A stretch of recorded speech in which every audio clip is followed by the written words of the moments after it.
So China has an army of foreigners now, and we cannot and should not ignore them.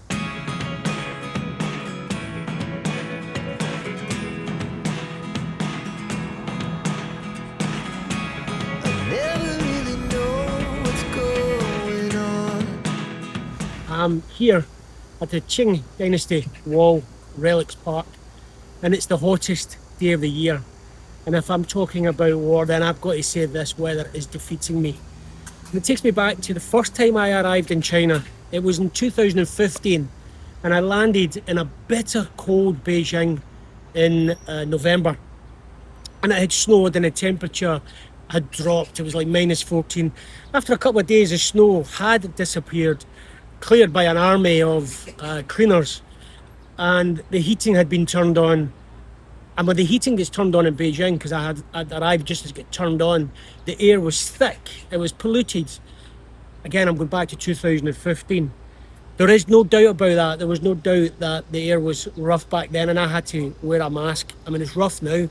It's 38 degrees and it's thick and humid, and I'm sweating, and I just want to share that with you. But look, anyway, I'd started to get aware of my surroundings when I arrived in China. And of course, everything was in Chinese. It was challenging at that time to get around and navigate, and language was difficult.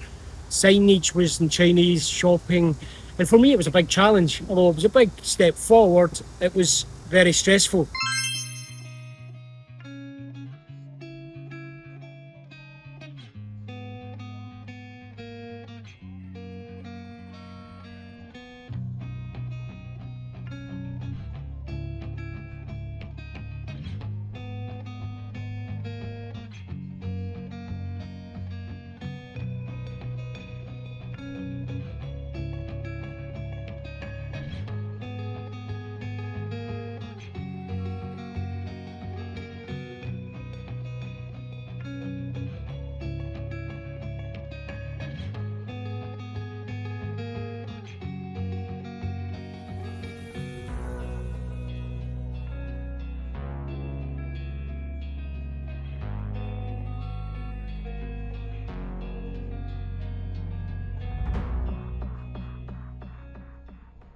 I slowly got comfortable with it, and I managed my anxiety and learned the best way to navigate things and have a big bit of patience and understanding. And in that time, I think I changed from then until where I am now. I am more aware of things. I'm more aware of China, my greater understanding of the world. I have revisited and realised a lot of the stuff that I had learned back in the West about China pre-2015 was not true. And the more I spend time in China, I realise it's not true what you're told in the Western media.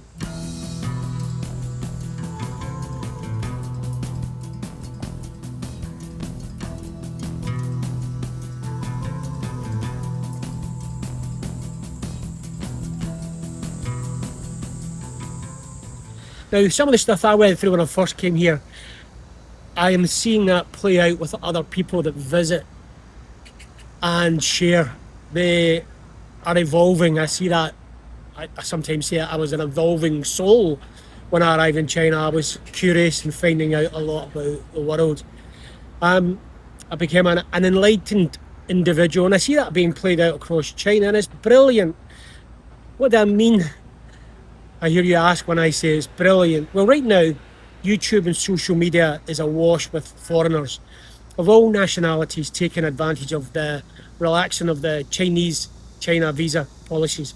And they're taking the journey into China and sharing what they see, what they experience, and they see the polite, smart, respectful people that they meet.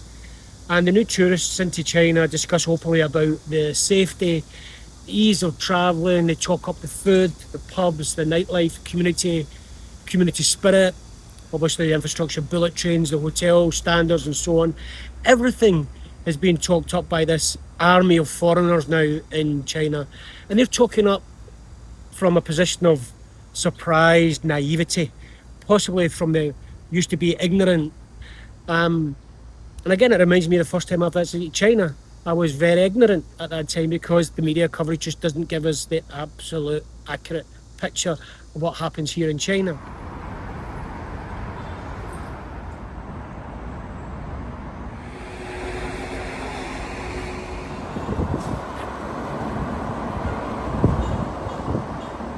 Things have definitely changed since my first time in China. The air has improved, although it is so hot today and it's going to beat me. I'm going back home. Getting around is so much easier. The food is still excellent, and the parks, as you can see, are well used and beautiful, although not well used today because it is so hot. There are still some challenges. It is at times still difficult to navigate a few things, but the core of it, safety, community spirit, food, all that stuff I've mentioned is still here. Since 2015, I see it has improved. And if you do not believe me, then please have a look at these other vloggers sharing what they're experiencing when they travel into China. Just look at them. There's so many of them now, and it's amazing to see, and it's brilliant.